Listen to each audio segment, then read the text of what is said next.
Mary let me hold her baby. It started snowing that afternoon, and Constance found herself drawn to the overstuffed chair by the window so she could watch. Although she had a great deal on her mind, the falling snow gave her an excuse to think about nothing for a while. It was a soft and gentle snow, the kind that brings quiet.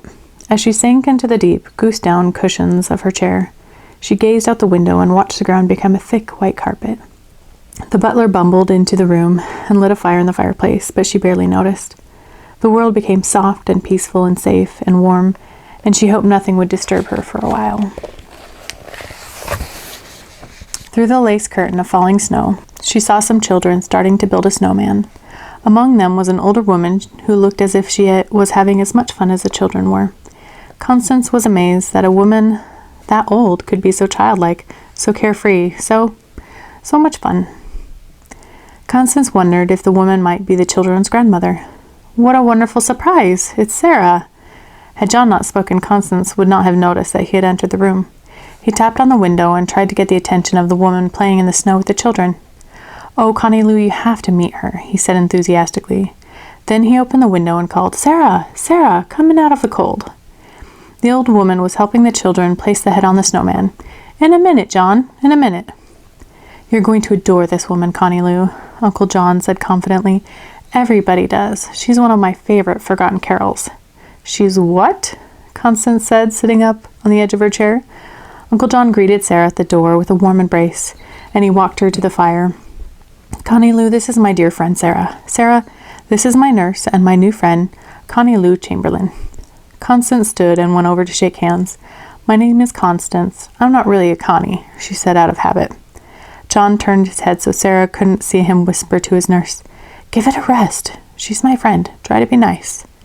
Connie Lou did her best. "So Sarah, tell me, how long have you and John been friends?"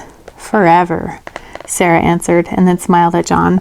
"Well, not exactly forever. It just seems that long." "What's it really been, John? About 1900 years?"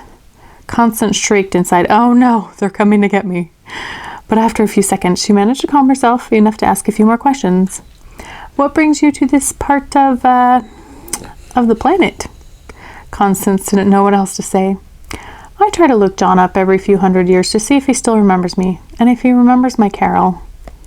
John smiled at his old friend. "I remember, Sarah. I always remember." Then something very curious happened. John went to his ornament case and pulled out something Constance had no idea was there. "A large square of soft cloth, swaddling clothes," he said.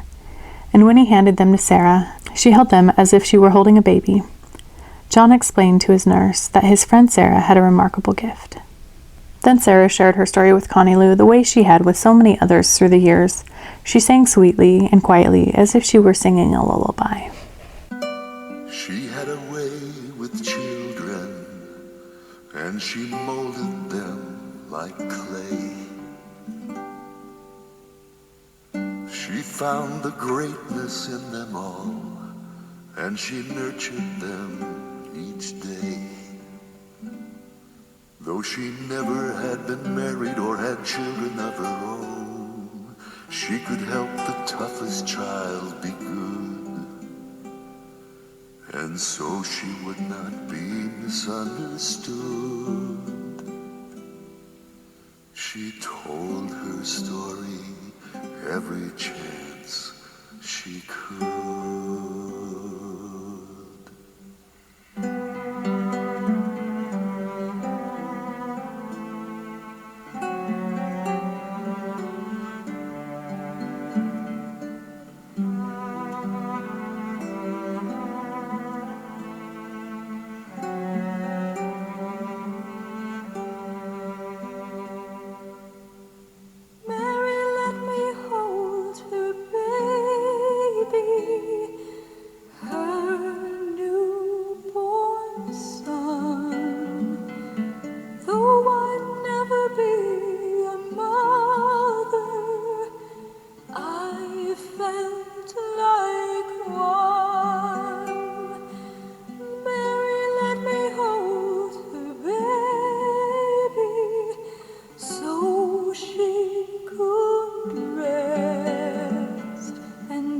Since that night I held him, my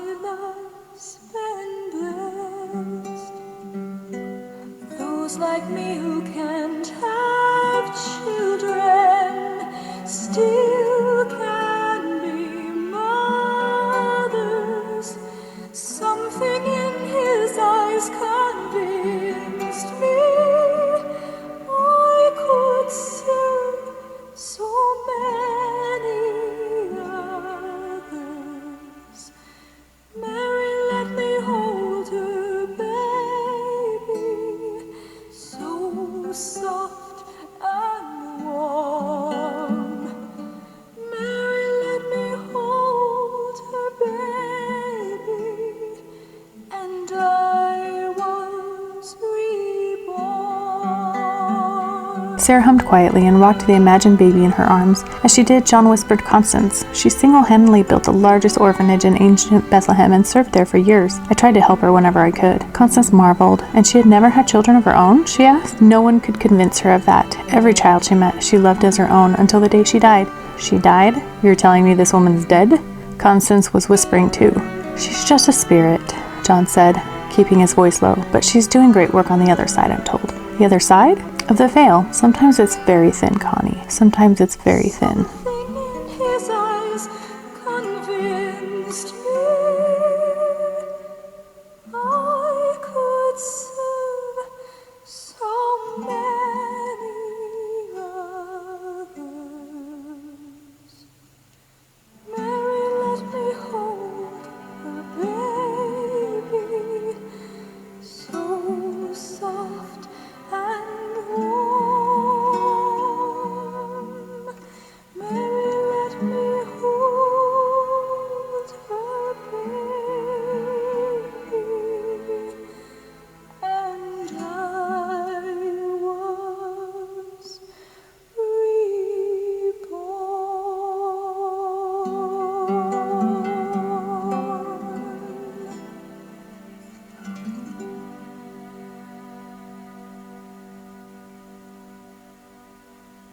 Sarah sang the final verses of her forgotten carol while rocking the baby she still saw in her arms.